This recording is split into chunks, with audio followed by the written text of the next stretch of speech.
Hey guys, it's Joe and full-size Justin, Tuning Tuesday, episode 56.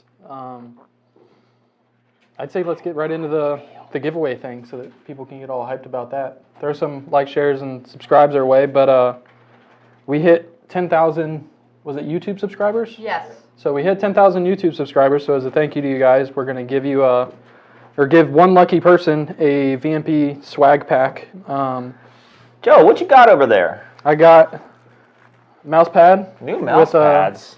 D-Pizzle's truck and a certain GT 500. So nobody has seen those mouse pads yet. So These this is the are- first time, right? So we have not announced them just yet. So as you can see, there's an F-150 and a GT 500 racing. My GT 500. I kicked Donnie's butt, by the way. I think. Don't tell him that. I think they should have had a red light for Donnie. Hey, can we zoom in on this, Chris? Yeah, hold it right there. So the Track Attack mouse pads were so popular, we decided to make another mouse pad. Okay. Oh, there we go. Yep, we're right in the frame there. So don't forget to shop, vmpperformance.com. All right. Here we go. All right, so you saw it. Everybody saw it. Okay. We got some Gen 3 stickers. Yes, great for your rental cars Small and or large. your real car if it has a Gen 3 on it. If you don't like to be too obnoxious with your stickers, here's a little one. So small. We got a license plate frame. Great for the front of your truck if you don't require front license plates in your state. Yep. My truck came with a front license plate, so it got replaced with this. Or if you're one of those bros that's super scared about people taking pictures of your license plate, Oh. you can put that on for the car shows. So these little, this is funny, these little things right here, the plastic inserts, they pop out. And then if you have hex head bolts that hold your license plate on, this just kind of sticks there and stays. We've got two little koozies, a black and a red. His and hers koozies right here. 3 more stickers. When you're These look drinking like a beer in front of the TV with your wifey. Exactly. And then a t-shirt. What size? Need only apply if you wear a large. Just kidding. We'll get you hooked up with whatever size you need. But we should have those shirts in every freaking size. Sweet. But yeah, so in order to win this, you have to comment on our most recent video, which is the dyno poll of my truck, and just comment as Tuning Tuesday as a comment. Make Joe more famous. He already is. I'd like to say infamous. Infamous. But I guess with that, how was your trip to Ireland? It was pretty good. Little Justin wasn't very talkative last week. No, and you guys had hot Starbucks coffee. I only drink iced coffee. Ooh. Though We really didn't portray you very well We then. had to do what we had to do. we had to, I see Paul had fun printing a mini version of himself as well. One of the guys in the office apparently printed me up. So we've decided that window, we're just going to start printing employees Everybody. and put everybody in that Nice. window. It's a creeper window. So yeah, I had a great time in Ireland. Does anybody have any other pictures on their Facebook they can throw up on there? You have to be friends with me, Chris, to see my vacation shots. It's your premium Facebook account? Yeah. Exactly. Please go to my Patreon page. Speaking of YouTube. Oh, man. That's a pretty cool picture. Everybody likes that one.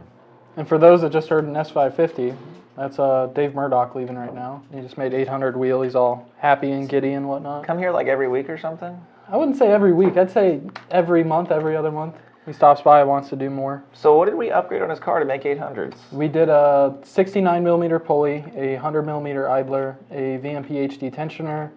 He had installed himself a JLT 125 a month or two ago. Nice. And then he was running Outlaw 110. I had some trouble finding some details on that fuel. They only have a Facebook page. I asked them for the stoic point of the fuel, and they don't have it, so I told them to pick up some Sunoco. Well, they're outlaws, Joe. Yeah, we don't need no stinking stoic point. It is crazy how many people will sell race gas and won't really tell you what's in it. Yeah. Like not even like what's in it, like how it. Okay, from a tuning perspective, there's certain things we want to know about the fuel in the car. These people that blend race gas will just be like, it's race gas. And it's good. And it's like, all right, well, good luck, everybody. Yeah. I hope your stoic point's right. But yeah, his car made 800 wheel. I think it was 657 torque. Super happy. But I guess other questions, unless you have something else about the. Are we getting any questions in? You do have some questions. Alejandro says, hello, I have a 07 Shelby GT package. Mm-hmm. He says, should I keep it or modify it? Just because that's the only S197 that was really built at Shelby, I'd say leave it alone. Went down the assembly line at Shelby, yeah. Yeah. It's got a Ford Racing Cold Air, Ford Racing Tune. It was actually pull decent money still. Really? Yeah. Sell it and buy a Coyote. Yeah, for real though. Because it's not worth, as a Mustang, unfortunately that era now, it's not desirable in the horsepower department, to put it nicely. Yeah. Unless you have a GT 500. Yeah, in which case it's fine. Looks like John Whitaker says, is chiming in. He says, congrats on the 10,000 subs. Awesome. Thanks, John. Thank you, John. And just to reminder, since if people are just tuning in, we do have a prize pack that we will be giving away. And in order to win it, you have to go to our latest video, which is actually Joe's truck on the dyno, and comment Tuning Tuesday. We will pull the winner tomorrow at noon. Winning. We will let people know again towards the end of the show. And JNTX says, ho, ho, ho, Merry Christmas to everyone at VMP and those watching. Melvin says hi from Puerto Rico. Hi, Melvin. John Whitaker wants to know, will my mouse be able to handle the power of the pad? I don't know. You probably need a laser mouse for that. If you're on a rolly wheel mouse, I don't think it'll handle all that. Do you remember the days of cleaning the fuzz out of the rolly wheel mouses? Yep. A lot of them were like the rotate lock one, and then the like bezel Yeah. came out, and then the ball came out.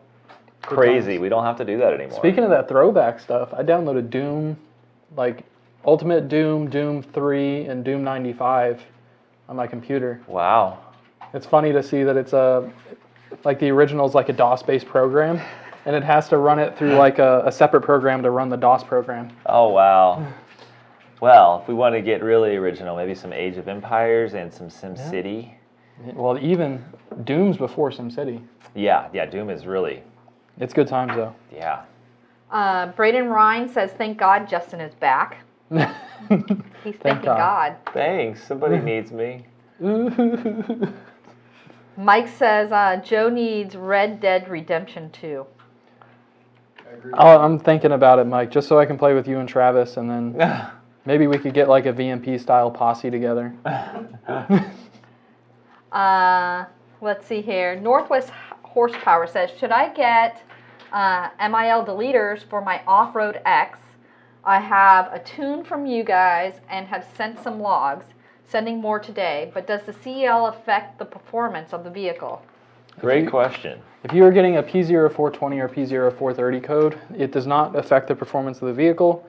But if you want to get rid of those codes, like you now see, we do not shut those codes off. So it is. We can neither confirm nor deny whether you should get MIL eliminators. Exactly. Sorry, I just wanted to say that. I was going to say, do what you have to do to be happy with your car. But we can't make any recommendations that you do anything to get rid of those lights, because technically they need to be there.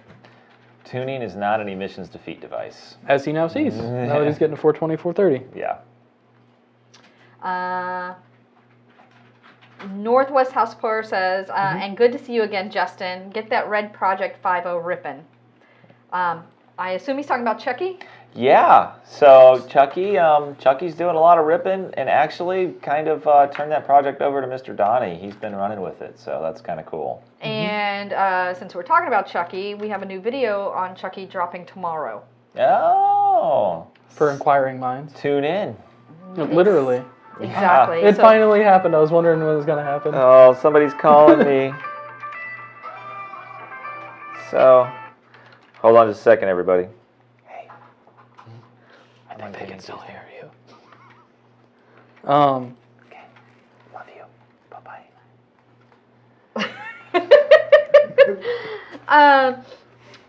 Marcus wants to know, what tuners and parts do you have for an 18 Raptor?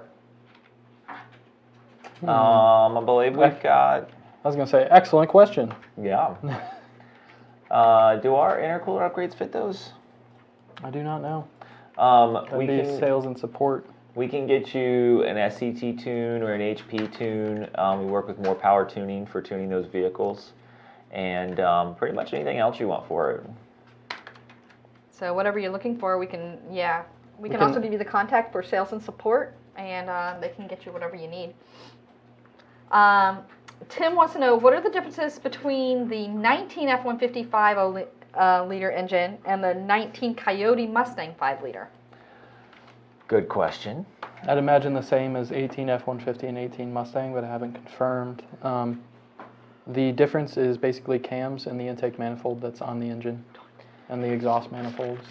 We know the intake manifold is quite a bit different as far as peak performance and stuff. Like Joe said, the surrounding cam shafts, exhaust manifolds, compression ratio is now the same as the Mustang engine, which is great for F-150 peeps. Yeah, make all the power pretty easily, just like the Mustangs do. Just throw some good flowing exhaust on there, get a supercharge on it. Dorian says, hey guys, I'm here. Hey Dorian. I don't see you. Why aren't you here? Nice. Gavin says, still loving my Gen 3. Thank you guys so much. I hope you're all doing well. Great to hear from you, Gavin. Adrian James is sending pictures of donuts. Oh, Nice. So yummy. I know. Is he either telling you he wants you to do donuts, or he's sending donuts to the office? We'll gladly take them. Cameron Marr says, aren't you supposed to be working, Jonathan? He must be talking to Jonathan Whitaker. Yeah, because I think Cameron works for Disney and Jonathan works for Siemens. Scott Hasty says, what's up, fellas? Hey, What's Scott. Travis says, Merry Christmas, everybody, and congrats on 10 subs. Someone is commenting to Alejandro from earlier, says it's a decently rare Mustang since it's actually in the Shelby American Registry, so you can mod and keep it or keep it as is. Nice. Jay says, your thoughts, tips, or concerns, do's or don'ts on daily driving a vehicle with supercharger in temps from low teens in morning to low 40s in the afternoon. Not road conditions, just winter air temps. This is great. I don't see any real issues with that. The only thing that I could see being even possibly a problem is that the at least 5 liters don't have the logic that GT 500s have to shut off the intercooler pump. But, Right. But I'd say for by and large, that's not really going to be a problem. Yeah, I mean, it's on a gasoline-based fuel, it's going to start up, it's going to run good. So once in a great while, we started our cars in 20 or 30 degree temps around here. Yeah. WK Goen says, what horsepower would I see on a 12 GT Coyote with VMP Gen3 on E85, 75 pulley, and ID 1000 injectors? So you said E85 and 75. E85, 75, ID 1000. So we'll assume that you have a fuel system on the car, and we'll assume that base pressure is set high enough to where the ID 1000s work. You're going to see a lot of horsepower. Yeah, I'd say if it's a manual car at the wheels and you're being mildly aggressive with it, 800, 850 shouldn't be impossible. But you just got to make sure all the other supporting mods are there to make the setup work well. And I think a Gen 2 Coyote setup, we've got, what, 850, 875, out of that almost 9. So Gen 2 Coyote makes a little more with boost than Gen 1. Ken says, hey guys, love the show, watching from Alberta. Hey Ken, Nice. Thanks for watching. Chad Dowd said, what up? Hey Chad. Scott Hasty wants to know, what did Justin break in the truck at Mod Nationals? Everything. Yeah, so there's a video coming out on what we did break. Yeah. It'll be out, I don't know, Chris, when's it going to be out? Once I finish with the PRI video, I'm going to start editing it. Okay. So broke hearts too. So if not next week, the following. Yeah. So that way we can make sure that it's Yep. probably scheduled. Everybody has asked me what broke on the truck. Like when I was at the PRI show, one of the guys that was working the track at the line, Randy Lee, he's like, so what'd you do to the truck? I feel like everyone that saw what happened at the line should know that Something broke. Yeah, something broke. Yeah. And hey, spoiler, it was not the engine. Yeah, because I drove it down into the track, down the end of the track, back, even drove it into the trailer the next day. And drove it out of the trailer here and then into the shop. Yeah. Sad though. Braden wants to know, can you guys explain to me how the Ford 6 wire air fuel ratio sensors operate? I completely understand a 4-wire air fuel sensor, but he's looking to know how a 6-wire air fuel ratio sensor works. So we can explain on the data that comes out of it, what we do with it, how the computer uses it, right, Joe? Yeah, and it's not all that much different from a narrowband in terms of like idle part throttle drivability. It's targeting a stoic burn, so the voltage is going to oscillate around. The older stuff's like 0.453 is usually the switch point for the O2. I haven't looked at what switch point is on a wideband car, but at the end of the day, it's targeting stoic idle part throttle and conditions not meeting OP fueling criteria. The newer stuff that's running widebands is going to be closed loop at wide open throttle as well, but the whole benefit to having a wideband is that you have the ability to control fueling at or around stoic like you do with a narrowband, but also be able to do closed loop fueling control at wide open throttle. And that's like the most basic way to describe it. So that's what we do with it. Like if he wants to know how the sensor like works, there's probably some stuff on Google that's going to be like a better.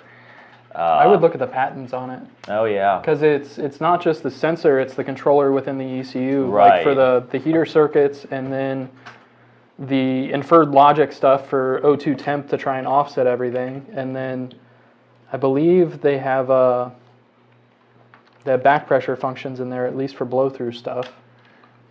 Laza says wideband location in regards to placement on bank 1 or bank 2 side, even if it matters.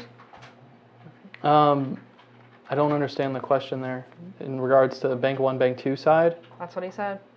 On a V engine, you should have one on each bank because the computer can trim each bank independently. And on an American car, bank 1 is typically passenger side, bank 2 is typically driver side. Dave Murdoch chimed in and says, rolling down 95 with 940 horsepower. Thanks, guys. No problem, Thanks, Dave. Dave. He's pretty excited. Yeah, he's stoked. I'm happy for him because that's what he's wanted for a long time. James Russell says, an 18 Mustang GT with a 10R80, JLT intake, VMP tune, and E85.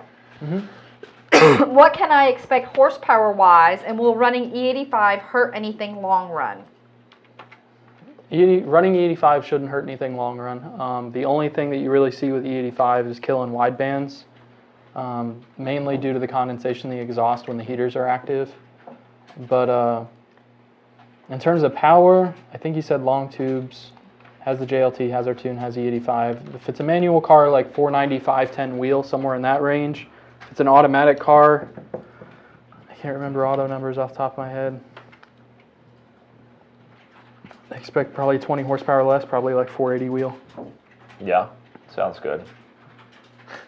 I has Piston says, anything to stop Joe from spinning around in his chair? Nothing can stop that. You could put a 1/2-inch roll pin in this thing and I'll still find a way to spin. And I'll still lean back and forth. Yep. Dorian says, Wolfenstein is pre-Doom. Yeah, it is. Conversation. I wouldn't say Doom was original. But while you're in town, you should come play with the controllers. Come get fucked up. Good times, good times. Patty Lawler says, just came from Mike, AutoVlog's recent video on his Ford F-150 being supercharged. Awesome. Well, Patty, welcome. Hope you enjoy our channel. That and the video sequences following the AutoVlog build. Yeah. And speaking of our channel, as we said earlier, for those that chimed in late, we are giving away a VMP prize pack. Go to our latest video, which is Joe's truck on the dyno. Comment Tuning Tuesday, and you'll be entered for the drawing tomorrow. Brett says, does our company, VMP, offer a blower for a 92 Ford F-150 with a 5.0? We don't, unless you Coyote swap to a modern 5.0. Yeah, I don't really know a whole lot of options for, well, 92. You got Vortec or ProCharger. Yeah, those are going to be your easiest bolt-on options, but if you have a good machinist, I've seen guys put PD blowers on there before. I've seen GT500 blowers, Cobra blowers, all that stuff on 5 liters. Adapter plates. Yep. I can't imagine distribution's pretty, though, since it's 8 ports in a row on the 5 liter, but anything's possible with the right amount of machining.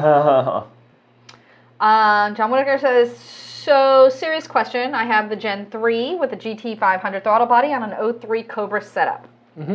How much of a power pickup could you expect from going to a 100 millimeter MAF housing with 5-inch intake tube and a ported elbow? So if you use the 5-inch intake tube, you actually want to use the 120 millimeter PMAS housing, and I'm sorry if we don't have that packaged on our website yet. You know, depending on what you're doing, maybe 10 to 20 horsepower. I'd say closer to 10, just because he already has a setup that flows pretty well, and I wouldn't anticipate. I wouldn't anticipate much of a gain from the MAF housing size, just so much as if you're going 5-inch from the throttle body, make it to where it's 5-inch or thereabouts the whole way up. Kind of just optimizing the whole system. Exactly. So you guys heard about Project Neighbor, and Project Neighbor got blown up with, did you hear that Cletus also blew up the L&M engine in Project Neighbor? That's sad. So yeah, so obviously someone's asking, how do you guys feel about Cletus blowing up the new L&M engine? Oh my God. Oh So- my God. What did he do to it? I don't know. I need to go and look, but yeah, so he got the new L&M engine and he blew it up. What the fuck? We have to talk to him. Like, was he messing around with the tuning that, or what was going on? Because like, you shouldn't have problems with a built L&M engine. Yeah. Was he running out of fuel? Like, did a pump die? Like, what happened? Yeah. Yeah, and the engine was a little bit higher compression, but, you know, so it did strain the fuel system and the fuel quality and octane and spark and stuff, but when did that happen? It just happened recently because the internet's just starting to talk about it. I think I've heard rumbles that it was at that show thing the other YouTuber did. I don't remember his name. Adam LZ? Adam LZ, at Adam LZ's thing. That was over the weekend then. Tim says he was doing some sort of burnout. Some speculation was incorrect timing install. Because I talked to Cletus like 2 nights ago or something. I was texting with him, so. And Jonathan said Adam LZ show. Okay. I'd be curious to see what type of failure it was. Was it a rod? Was it a bearing? Like, right. How catastrophic are we talking here? I'm That sure sucks, though. if anybody knows, they'll be chiming in. Tim, if you know, chime in, or Jonathan. With stuff like that, I'd almost rather just try and tune it on a stock ECU. Less variables. Mad Max says hi from cold Canada. What's up, buddy? Max Andreev. Spitting oil out of the rear main is what it's doing. Cletus is. Oh, that's all? That's not like blown up. It's only like half blowed up. Yeah, we gotta call Cletus, see what's going on with this stuff. That's the best way to find out. James, get the toolbox. Roush 727 says, I'm looking to order our custom 93 tune and N gauge for his 17 Roush Phase 2. Is this easy to do since I've never done remote tuning, and will I notice any difference over the Roush tune? Big difference. I feel like that's a little rhetorical, so it kind of bugs me. But yes, there is a pretty decent gain going from the Roush tune to our tune, even on the same fuel quality. Adding the pulley into the mix is certainly going to help as well. I'd say have a very clear and defined goal of what you want to achieve by loading the tune onto the car, because the whole perceptive thing, some people aren't as perceptive as other people are, so you'll get out and drive a car with a new tune and you'll be like, oh, it feels pretty good, but like I was hoping for more. And it's like, how exactly are you quantifying that? Like, we're going to add power. Exactly. But if you never go wide open throttle in your car, you won't feel the extra power. Exactly. I mean, and honestly, not to make fun of anybody, we do get logs back from people where they have not floored the car. Yeah. or they have like a really thick like shag floor mat, and it never actually. They think they're at the floor, but they're not at the floor, and it's like remove the floor mat, get me another log. Oh, it feels like a completely different car. It's like we did the 100 horsepower floor mat removal tune. So kind of, I mean, the tune's going to make it a whole new car, but make sure that that's what you're looking for is a lot more power. And as far as the ease of use and everything, the N-Gage transfers files over an SD card or over a mini USB connection. So you want to make sure that you can connect to a computer, transfer files that we email back and forth with you. And with the N-Gage, it's a great option for 15 to 17 Roush cars. There's just an extra step that you have to send us your stock file before we can ever start tuning it. Exactly. But we have some internal documentation on how to do that. So if you call, you can get that answer. If you have any questions, we can email you all the stuff. Just let us know. Ryan Neville says, so are the factory injectors on the 11 to 14 Coyote Mustangs okay to run on E85 tune as long as the manifold is stock? And when do they need to be upgraded? They're pretty small. They are. They'll get the job done. Stock manifold, E85, under like 7,500 RPM. But if you're racing that thing a lot and banging gears and you want a high rev limiter and stuff like that, they're kind of a little... Yeah, and like you can't really get the whole window for like open valve injection. Due to the amount of time you have to keep that injector open just to inject enough fuel mass. Yeah. But going to a set of LU47s is probably your best bet. If you're looking to go E85 long term, it's not a necessary first step, but it's something doing your due diligence, making sure you have enough fuel, and just throw them in there. They're not too crazy expensive. So maybe as like a starting point, get the E85 tune as the next step, throw the LU47s in there, and just kind of up and up and up and up. Mad Max says Justin looks much more alive today. He does. His coffee was cold today instead of warm. Not so. As we've now found out, that so was probably small. the issue with small Justin. So I was gonna tell you guys though. I laughed because in Ireland, it was so cold. I actually drank hot coffee. Say what? It was all we had. Yeah, So we had to improvise. You guys did a great job. You did a great job, and there was some truth to it. So I was drinking hot coffee. It's perfect. Melvin said, do I need an adapter to be able to use the 67 millimeter twin throttle body on a Gen2R kit? No, it bolts right up. Someone else is responding about the remote tuning, and he says remote tuning is very easy to do with the prompt instructions, and you'll definitely notice a difference since Roush's tune is catered to 50 state legality and compliance. Perfect. John Whitaker chimed in and says, I am on my brake camera on. Nice. Dave Frank says, love your shows. I'm hooked. Awesome. Glad to hear, Dave. John Carroll says, what's up, guys? Merry Christmas. Hey, and John. gals. I threw myself in there, sorry. Randall says, I have an 11 Shelby GT500, bought our 2.5 pulley. Can it be installed without a tune? I have a cold air intake and cooks, long tubes, headers with catless X-pipe that I have not yet installed. So the cold air intake, you're definitely going to want to tune. Yeah, your car is not going to run well with a cold air. So that kind of, the fact that you're saying you have a cold air kind of negates the whole install it without a tune thing. But he really wants to put the pulley on. If you really wants to put the pulley on, the car will run, drive, everything safely with the 2.5 upper pulley, but Don't change the cold air. yeah, don't change the cold air without changing the tune. Yeah. Casey Jones says, good afternoon, guys. Question, running E85 on my new 18 F-150 all the time. Will this hurt the motor's lifespan? No. Yeti Army says, on similar builds, what's the torque differences you see on the GT500s versus the Coyotes boosted? Basically a pretty significant torque difference. The GT500s basically make power and torque pretty square of each other, whereas the 5-liter being a higher revving, smaller displacement engine, there's typically a larger discrepancy between horsepower and torque on setups like that. Larry says, I have an 11 GT500, want to do a short block. If I get to an iron short block, will everything from the aluminum block bolt right up? Or should I just go to a forged kit for the aluminum block?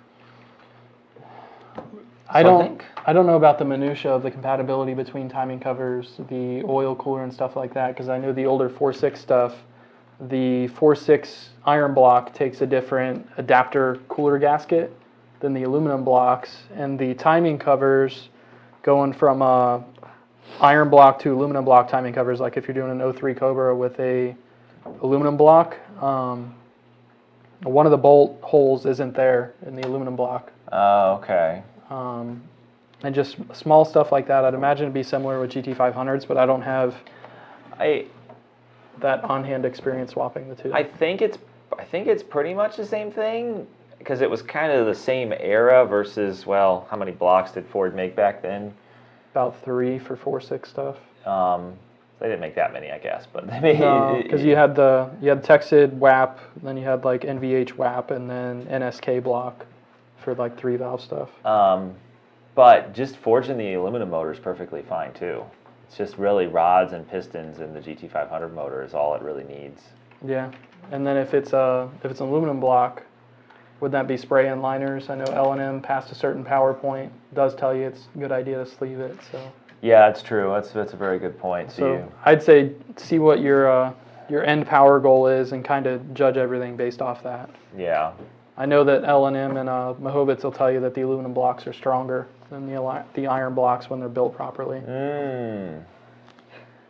Horse GT says he's got an Auto 14 GT with Cobra Jet, twin 67s, mid pipe, and VMP tune. How much can I expect to gain from adding E85 and long tubes? Oh, a lot. If you're already built with a Cobra Jet and a big throttle body and stuff. Yeah, and it really depends on how happy the car is on that current fuel. Yeah, that's true. Because like if he's got some good quality 93, the car's just happy with it, and he's seeing 27, 29 degrees right now peak at like we'll call it 7,000, 7,500. Going to E85, if we only put 30, 31 in it, then 5 maybe, 8, 6. Yeah, I'd say probably 8 horsepower. Okay. At something like that. But I like the idea of long tubes to complete the path in and out of the engine. Exactly, and the E85 is good from the standpoint of always knowing that you can put that amount of timing into it, right, and have it live a long life. That, and you can get a lot more timing into it early than you can compared with gasoline.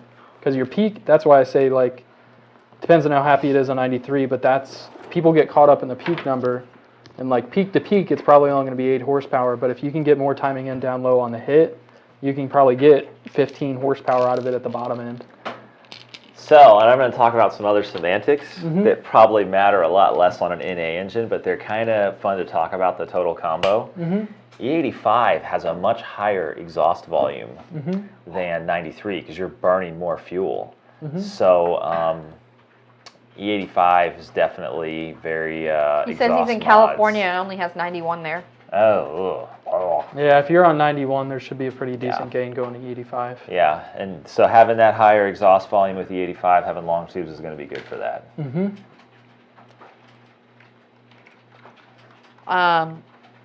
Lyndon Rex says, look forward to doing business with us. Awesome. Thanks. Mad Max says, any updates on the shipping of the Gen 3? Is there? Cobra Gen3s? He didn't say. He just probably. The first couple Cobra Gen3s from the big sale are going out here this week. We're getting them out as quick as we can. And then Gen3s for Coyotes should be in the next week or two. Basically, for Black Friday, we sold out of a lot of stuff. Yeah, Max, if that's the Max I'm thinking of, he has a 5-liter car. Okay. It is. He chimes in regularly. We're getting those in as quick as we can. We're halfway through December now, so we should be getting pretty close. Horse GT, who you were just answering this question for him just prior to, says thanks for the info, guys. No problem, man. Welcome. Slapshack says, is the tune and setup from Joe's truck dyno video just about the same as the setup from the track video? Ish. The overall setup of what I ran parts-wise at the track was the same. I got a little bit more aggressive with it when I was at the track than I did when I was on the dyno. Not a lot, but a little bit. I mean, shifting at 7,700 RPM with how many degrees of timing? That was like 23 on that setup. Get it, get it. Yeah, and even then, the 1040 pass was shifting at 6,900, 7 grand. Oh, yeah. So, There's so much more left in Joe's truck. yeah, it's going to be fun. We have some new people that have tuned in, and I say that from the standpoint that I'm watching the numbers on how many people are watching. Tuned So- in, I see what you did there. You like that? Dun-dun-dun.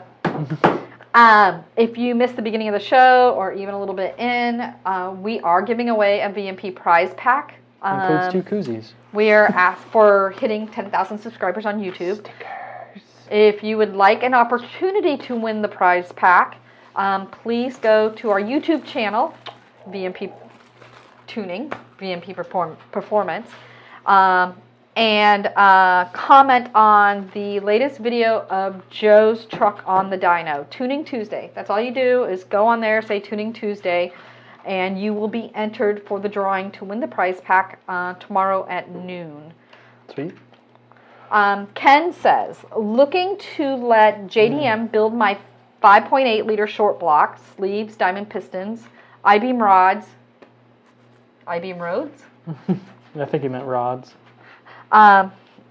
Double keyed crank and install their SS cams and valve train kit. Goal is 11 to 1200 real wheel on E85, E98. Do you think the VMP Gen3 will be able to get this done? Do you guys have any experience with a setup like this and these cams? I'd say most of our experience with dyno numbers has been in reference to L&M short blocks with L&M cams. I don't know how much the JDM cams will make on that setup if we're being 100 right here. But I'd say if your goal is loftier towards that 1300 wheel, it's going to be a little tricky without compression. If your goal is right at 1100 wheel, the Gen 3 on, we'll call it like maybe a 9.2, 9.5 to 1 compression should be able to do that pretty easily. Then kind of like we've done it before with our engine builder, and we're working with JDM on some supercharger stuff that is will be coming out soon, but he's got experience with our Gen 3 head unit, and we've made 1100 with ours, and I don't think his motors are any slouch. No, So- exactly. And my only concern was the cam profiles. I don't know what he's doing different with cam profiles compared to Michael. We don't have exact experience with his cams. We've only used L&M cams. Yeah. But it's definitely in the ballpark. Like Joe said, 1100, you're talking 12, 13, you're going to need, that's a lot of things have to come together to make that happen. Yeah. And most people, honestly, I know one guy with an engine like that, and he kind of feels like it's high maintenance because he drives a car on the street and it's high maintenance. Yeah. The gentleman who wanted to know about his 07 Shelby GT package earlier, Yeah. if he wanted to reach high horsepower, how could he do so without a supercharger or turbocharger? A lot of nitrous is about your only other avenue there, because you have 3 primary power adders: supercharger, turbo, nitrous. You take supercharger and turbo out of the equation, the only one really left is nitrous, or a god-awful expensive naturally aspirated build. Well, and we do see some 3 valves with the Ford Racing intake manifold and the Ford Racing hot rod cams. They make decent power. Yeah, I but mean, it's more than stock. Yeah, like we did one just before Thanksgiving, and that car was like 360 or 370 wheels. That was the highest horsepower I've ever seen out of a 3-valve naturally It aspirated. was kind of crazy. I was like, this thing just made Coyote numbers, and we're not even that aggressive Yeah. with it right now. Like, what's different about this car? They usually make 330, 350. Yeah. But that setup I mentioned. You got to throw long tubes in the mix there too for Yep, yeah. good exhaust evacuation. And it wasn't even on E85. It was on pump gas. Wow. It was a freak in terms of 3 valves, but it made good power. 3 valves like corn too. Yeah. Daniel wants to know, how is the AutoVlog's F-150 doing? I Good. think Donnie's back there working on it right now. Yeah, Donnie got another car in to work on today too, so Oh man, keeping him busy. they should be slamming out there. Travis is chiming in and says, it depends on what you mean by high horsepower. All motors with boost will easy take big power. Got to add that atmosphere. David wants to know, how come Cletus runs neighbor without a MAF? Every time it's on the dyno, it's just open throttle body. So he runs the cold air for character. we've talked about stuff similar to this in the past. So there's 3 primary ways to calibrate a car for fuel injection. You have alpha N, speed density with a MAP sensor, and MAF-based tuning with a mass airflow sensor. The Holley EFI system he has on his car is a speed density style system. So it has a manifold absolute pressure sensor mounted in a region of the intake manifold that's, in his case, sees both vacuum and boost, and it does all the fueling calculations based off that stuff. Yeah, Instead RPM, of a good old mass airflow sensor. map, and it's got a predefined table that basically converts back to injector pulse width, and it runs. It's like it's an electronic carburetor that lets you calculate how much fuel to inject at every RPM and map point. And for the other inquiring minds, F15 to 7, well, I guess 15 to 19 F-150s are like that too, where they don't use a traditional MAP sensor. Ford's been using for a long time. Kind of cool, something different. Robert says, welcome back, Justin. Is there Thanks. an average point at which a GT500 needs a fuel pump voltage booster? And Merry Christmas to everyone. So that's a good question. Like, when the cars were brand new, we used to push them pretty hard without boosters. I mean, 700, even 750 wheel with a big enough injector. Now that the pumps have started to get some age on them, anything above, what, maybe 650, Joe? Nice to have boosters? I'd say it really depends on where you draw the line on whether it needs a booster. Is it the point at which it starts dropping fuel pressure, the point at which the duty cycle maxes out on the pump? Depending on the size of the injector, there's a couple curves that essentially intersect. With a small injector, you run more pressure, so you max out your pumps sooner. And then with a large injector, you can technically run less pressure and pumps will go a little farther before you either max out the pump or you max out the injector due to the drop in pressure.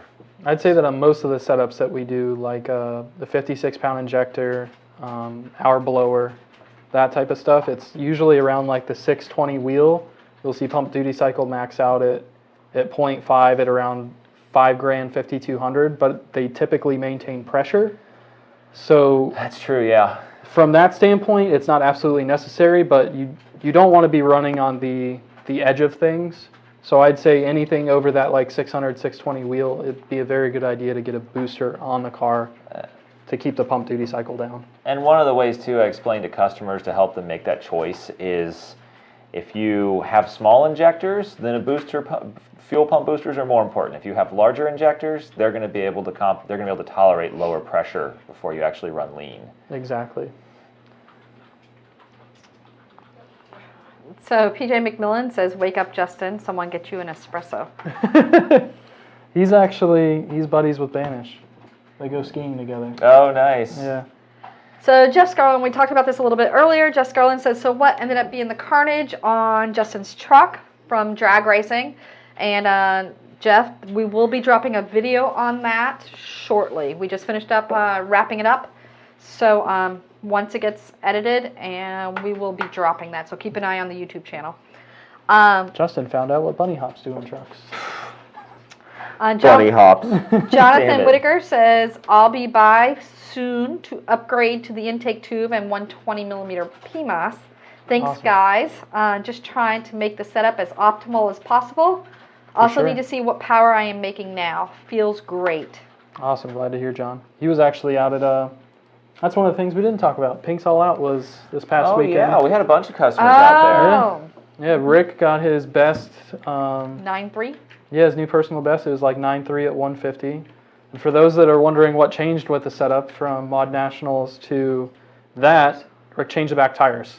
He went from a Hoosier bias ply, or the Hoosier DOT radial that he had to Right. run for the event, to back to his slicks there. Right. that he normally runs. But I would like to note that people keep asking about Terminator numbers, and Rick is one that is running a Terminator. So people are following along, trying to figure out who's running what and who's doing what. So he hit 9.3 this weekend at 150 miles an hour. Yep. And he makes about 760, 770 wheel without nitrous, and about 830, 840 wheel with nitrous as a reference point. Because that's all it is a reference point. Yeah, exactly. The dyno number only matters as much as what you do with it. That trap speed, though. Yeah, that trap speed is awesome. And I want to say he said it was 12 or 1,500 feet DA. Yeah, it wasn't anything crazy. No. One of our other customers was out there running really strong. John O'Hara. He's running 10.0s, 999s like all weekend. And his car's going to be in for some upgrades later this month or next month. Awesome. And what's he driving? He's got a 2012 GT with a Gen2R and a 9.5 to 1 illuminator bottom end. Jonathan Whitaker was out there. Yep, Whitaker was out there. He got his best too. I want to say he was like a 1020 or 1030. He's also running Gen 3. Yep. I don't know who else. Figured you might. Zach was one of our kind of like install customers, not really a tuning customer, but he was out there running. He's still trying to get the setup dialed in on the new boost level, the new fuel system and stuff. But he was running bottom 10s, I believe, out there. Bottom 10s, okay. Yep. So Daniel wants to know, how much power will AutoVlog's F-150 have with the new blower? A lot more. A whole lot more. What did that truck end up making, or is that one of those things we're letting him handle with his video? So he released the stock dyno numbers. Oh, that's and quick. Third gear, it made about 315. Okay. What would you say would be normal for 11 to 14 5-liter truck, no exhaust modifications? Actually, Moderate boost. 15 to 17. Oh, it's 15 to 17? Yeah. Whose 11 to 14 truck is that out there? Is that what Donnie's driving? Donnie's driving that. Okay. Yeah. Okay. So he's got stock headers and cats, but he does have a cat back, which helps a little bit on that truck. He challenged me to double the horsepower. It's possible. My truck made like 610, 615 or something like that. And you were on a Gen2R. Yeah, I was on a Gen2R, and I only had a cat back like he had or has. I had a MBRP cat back and then stock Y pipe, stock cat, stock manifolds. So it's kind of exciting because this is going to be the most mildly modified truck that we put a Gen 3 on.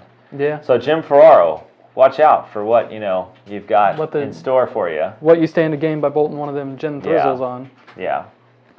So we have a gentleman here. It looks like 4th N. I'm trying to see if I can even read the name. Junior Pitha 4th something anyway. He says that we should do a comparison dyno video between all the different superchargers. If he wants to foot the tab, I mean, I'd be happy to do it for you. We have the ability to gather all the data. Yeah, so we got the dyno. Just show up with a car and all the superchargers. Yeah. So yeah, so he thinks that we should all the different manufacturers. Who's to say we don't already know that stuff? Pom pom pom. Plot twist. Yeah. That, and it's like, on what platform? Are we doing this on 5-liter? Are we doing this on Gen 3 5-liter? Are we doing it on B-head Cobras? Are we doing it on C-head Cobras? I mean, I can tell you why we make our superchargers, and we feel they are the best combination of performance, reliability, cost, fitment, tunability, friendly sales and service from me and Joe and the rest of the staff at VMP Performance. And the 17 other people that are here? Yeah.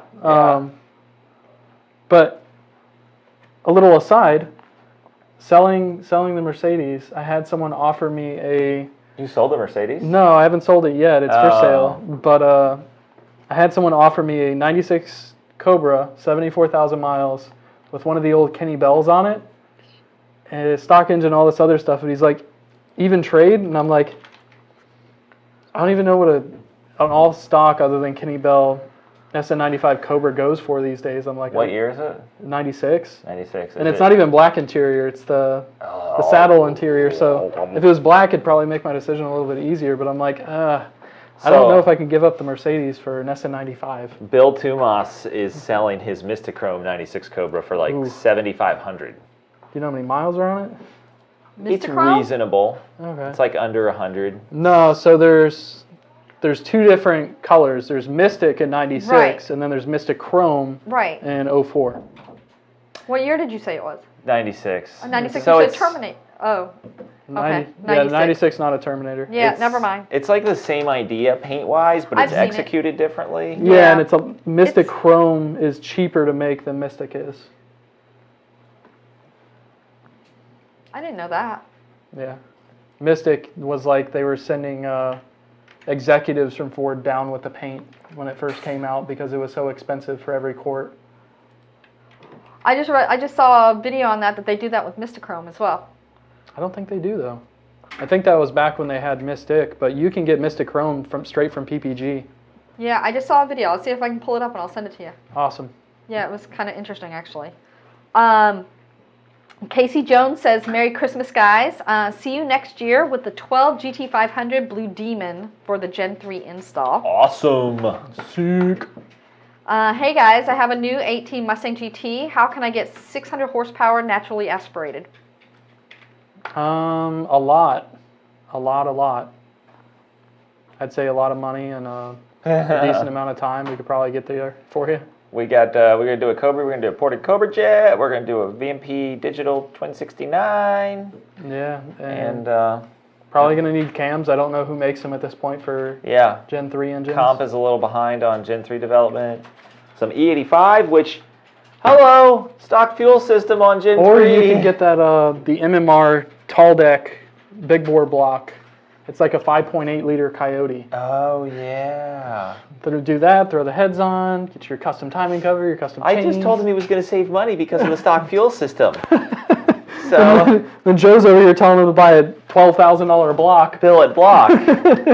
So Luma Venom Charge Prince says, "Let me just go off topic here and express the excitement I have to see Mike's truck on the dyno after the Gen 3 install. Awesome. Have you heard of any problems with data logging data logging HP gauges on Terminators?" Have not tried data logging a Terminator with HP. I'd imagine that if you reached out to Eric, he could get it squared away for you pretty quickly. It's a platform he's very familiar with, so. I know that logging with cable is possible, but. What? Sorry, I was That's all good. I'm done. meaning to interrupt. It's all good. 97 GT 4.6 liter. If I remove all cats, will it cause it to smoke? Only if there is currently an issue that the cats are covering up. Removing the cats in and of themselves won't cause it to smoke. How do you calculate blower RPM? Example, 25% ATI lower, 63 millimeter upper, 8,500 RPM Gen 3. So the 25% ATI is a calculation of oversize from the stock pulley diameter. So like on a Coyote, I think it's like 6,357 or something like that, inches of outside diameter. Yeah, I think we're the only one that makes a 25% for our style blower drive. And if I recall the engineering drawings, I think it's 825 That sounds about right. or so. So it's going to be that outside diameter of the lower pulley divided by the outside diameter of the upper pulley, then multiplied by the peak RPM that you want to do the calculation for. So like The upper we pulleys. use round numbers. A 8-inch lower and a 2-inch upper is a 4-to-1 ratio. So at 7,000 RPM, you should be at like 21,000 blower RPM. 4, 7, 14, 20, 28,000. Oh yeah, God, that was terrible. and for reference, 63 millimeter upper is a 2.42 actual.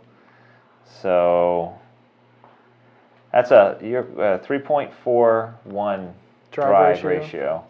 Now let's say a Coyote, We'll call it 7,700 RPM. 7,700. That's where we okay. put the limiter for most of our No stuff. patch. Yeah. 26,250 blower RPM, which definitely up there around diminishing returns. You don't really need to run that much blower RPM, but the Gen 2R or the Gen 3 will hold up to it just fine. Yeah. Okay, we have about 3 minutes left, and I have quite a few questions. Rapid You have to fire. go Oh my through. God, we didn't get to talk about PRI or show my vacation from Ireland. No, I'll and get we the didn't get to talk questions. about the blower sale Okay. for the Gen okay. 2Rs or the merchandise that's 25% off today Oh my gosh, only. if you need Christmas gifts, 25% off. merchandise is 25% off. So you get t-shirts and hats and beanies from Stickers VMP. and mouse pads. Is that considered merch? Yep. Yeah, Okay. yeah. And we will make sure you select priority mail at checkout, and we will send them priority mail to you. So you have them in time as stocking yeah. stuffers. So have you done any cams on the 18 Mustang yet? No. Can you install a Gen 3 top unit with a Roush lower on an 18 F-150 system? F-150 system, yeah. No, it's No, different. different bolt pattern on 18 stuff. Do I need any type of extension / adapters when switching from Roush with a 67 TwinJet to a Gen 3 with 69 TwinJet on my 16 GT? You will need a 3-foot adapter / extension harness, and you will need to get rid of the harness that is in there right now. What about the connector on the Roush harness that they changed? So Roush has you actually remove, D-pin the factory connector, put in their own connector to mate up to their harness. Stupid stuff. Basically, at that point, our extension harness doesn't have a key, so it's possible to put it in top or bottom. So is the key the only difference between the harness? Is the pinout the same? Pinout's the same. Okay. Just the keying is different, so you have to make sure you line up the pins and put it together the correct orientation. Or line up the locks. That's the only thing I'm scared of, though, is that somebody could put one in upside down and they'd bend the pins in the process. And Then you'll have bad times. yeah. What are your views on the typewriter tick on the 18s? It's the only thing stopping me from getting a tune from us. I've been having a lot of conversations with my Ford dealer about that. I don't know, man. Ford says there's no problems. What my Ford dealer says. There are some noises that are normal on 18 engines. There's some that are not. So, Yeah, I don't really have an opinion as to whether or not that should be the determining factor in whether or not you tune your car. Because in my opinion, it's going to happen either way, regardless of whether or not it's tuned. If it's going to make a noise, it's going to make a noise. Yeah. But I don't know. Pull it out and build it. Don't worry about it. If you install intake and exhaust cams, comp stage 3 blower cams in particular, is there any advantage of locking out cams versus the comp limiters? As long as we're talking about what we'll call it 11 to 14 Coyote, I wouldn't install limiters to begin with, and to me there's no advantage to locking out cams other than the not having to worry about the patch cam reversion issue, or making it simple to where you can use an aftermarket standalone that doesn't have VCT control. For what most of our customers are going to want to do, you're going to want full VCT, no limiting. We can get you lots of torque down low, and those cams do make a lot more horsepower. Charles wants to know what would happen if the boost bypass reference line was capped, TVS Supercharged on a 15 plus. Capped on the side that opens it, or capped on the atmosphere reference side? Doesn't say. Well, you could not make boost at all, because if you cap it, the thing can't even open and close. Or your blower could get really hot from the bypass never opening. So it's a bad day any way you look at it. Yeah, definitely want that referenced. The gentleman who wants the dyno of all the blower blowers. manufacturers, he says, I am overseas for the next couple months, but if you guys are up for it, I will buy the Kenny Bell kit for my 18 F-150 so we can get a Whipple volunteer. We can compare all three. Grego says, what's the recipe for 700 to the wheel on a 18 GT Auto with a Roush charger? I already have the VMP triple pass heat exchanger. Probably a smaller pulley, E85, and good exhaust. Yeah, I'd say it's going to be your simplest way there.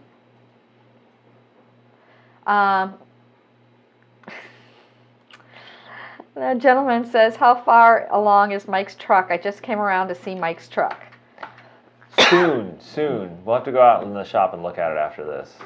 Jonathan Whitaker says, I just can't drive, 10.2 at 140, and it was against Rick, so I look super slow.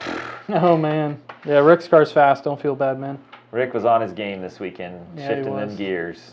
What you got? There's in-car video, I think from Jonathan's car, of Rick just walking past him. That's hilarious. We'll have to grab that. Not to make Jonathan feel bad or anything, but it's cool to see two VMP cars go head to head. Yeah, I got one video. One video shows them going head to head, and the other one that I got was just Rick's car. So I did get two videos that came in today. Nice. Shay says, hey guys, picked up a 15 Coyote, looking for a kit that puts down the power and will still be fine for daily driving. What would y'all recommend? Mostly stock suspension, done only. Gen2R Stage 2 kit's on sale. Yeah, if you look in our video history on YouTube, there's a video of a 1970, I believe it was, 70 or 71 Mach 1 that had one of our blower kits on it. I think it made 640 or 650 wheel. That was a Gen 1 or Gen 2 motor in his car? That was Gen 2 motor. Gen 2 motors. Same Okay. thing in your car. Yep, And yep. it's worth noting, probably about, I don't know, 4 to 6 months ago, we started including a VMP TwinJet 67 in the middle of the road Stage 2 kit. So it's on sale this weekend for $69.99. It's a damn good value. Yeah, I forgot that we put the 67 Yeah. in those. It's a really good value in that kit. Yeah, feel it, Twin 67 throttle body. So shiny. Jonathan's like, it's cool, show the gap cam. Jonathan, can you email it to me by chance or send it to me through Facebook Messenger and we can grab it. We should superimpose a bus between the two. In the video. Oh. Nasser wants to know, do we have any used Gen2Rs? Give our sales and support department a call, but honestly, with the sale going on this week, I'll just buy a new one. Yeah. That's your best bet. Yeah, if you haven't seen it, we do have a blowout sale going on right now. You can actually go onto our YouTube page, onto our Facebook page and get all the particulars of it. Brian, But stop head units dying. are $54.99. $24.99 for head $24.99, units. sorry. Yeah. For head units, and then you have Stage 1 kits and Stage 2 kits both on sale as well. Jonathan said it will be like 3 buses. What JLT cold air intake for a Roush 2.3 on a stock Coyote 79 or 82 millimeter pulley? Is there one that's too big of a cold air? You want to stick in that 123, 125 range. The 148 stuff you don't need till you get way up there in horsepower. And not to leave anyone out, there's also a 120 out there that works very good as well. Oh, yeah. 120 to 125. Yep. Anywhere in that range will be perfect for that setup. And I like to make this comparison for people that when you're talking about mass airflow based cars, it's kind of like a shoe. You want it to fit and you want it to have a little bit of wiggle room, but you don't want it to be so much wiggle room that you're using half the shoe. And you're sliding around in it all crazy. So with mass airflow based cars, if you're under like 800 wheel, you want to be in that 120, 125 range with the stock MAF on a like 11 to 17. If you're up above that 800 wheel, that's when going to like a 140 to 150 range is going to be good for you.